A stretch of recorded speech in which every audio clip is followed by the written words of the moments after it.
Greetings, my scattered brothers and sisters in the Lord. Trust you know the Lord is with you wherever you find yourself scattered today, and that you know that his presence with you is more than enough for whatever you might face today.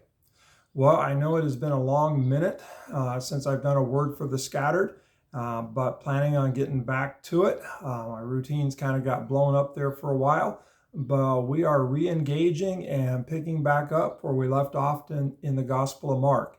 And where we were last in Mark, Jesus had been arrested. There was a young man who was following Jesus in a linen garment. He was seized and he ran out of his clothes, naked, ashamed, and left following Jesus. And so now Jesus is arrested, and we are at Mark chapter 14, and we're picking it up at verse 53. And we're only going to cover 3 verses today, but Mark 14:53. And they led Jesus to the high priest, and all the chief priests and the elders and the scribes came together. And Peter had followed him at a distance right into the courtyard of the high priest, and he was sitting with the guards and warming himself at the fire. Now the chief priests and the whole council were seeking testimony against Jesus to put him to death, but they found none. Now notice the back and forthness there, that we learn about Jesus being arrested. And then we learn about Peter, who was following at a distance. And now Peter is sitting with the guards who arrested Jesus, and he is warming himself by a fire. And then the focus shifts back to Jesus before the high priest and how they're trying to find a way to put Jesus to death.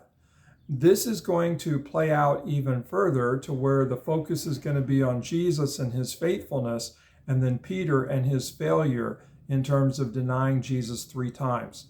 And so the focus on Jesus, the focus on Peter, the focus back on Jesus, and then this extended focus on Jesus, and then an extended focus on Peter, and he fails.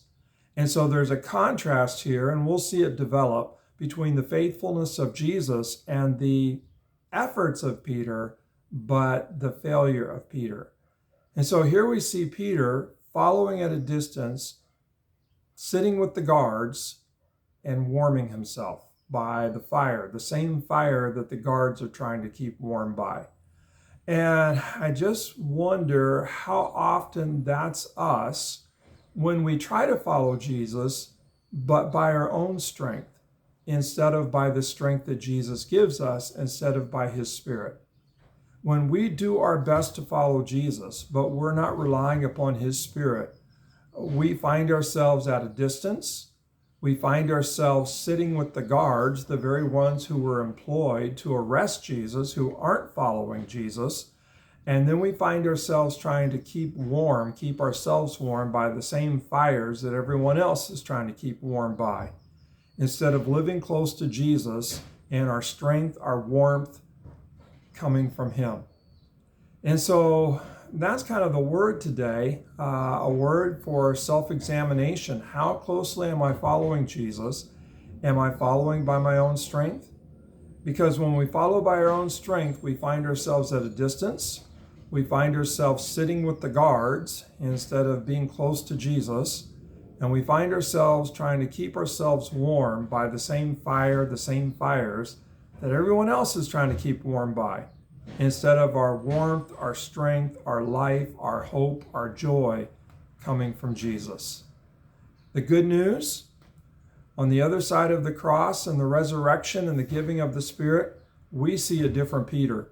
We see a Peter who is empowered by the Spirit to stay warm, on fire, close to Jesus. So my prayer for you, my prayer for me, that as we find ourselves scattered different places, that we would live and follow Jesus by his Spirit, by the strength he gives, rather than trying to do it on our own. God bless. Have a great day. Follow closely by his strength, by his Spirit. Amen.